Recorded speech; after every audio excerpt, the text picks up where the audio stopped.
এই কুলগুলো আমি একজনকার কাছে চাইলাম, এই কুলগুলো নিয়ে আমি আজকে ইয়ে করব, আচার বানাবো। আচার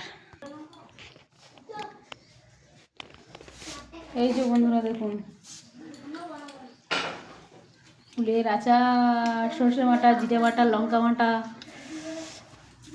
নুন, অল্প তেল দিয়ে বানিয়ে ফেলেছি কুলের আচার। চলে আসুন, খাবেন তো। যা হয়েছে না, সত্যি ভালো লাগছে খেতে। রোদের সময় ভালো লাগে। হাতে দেখছেন মশলা।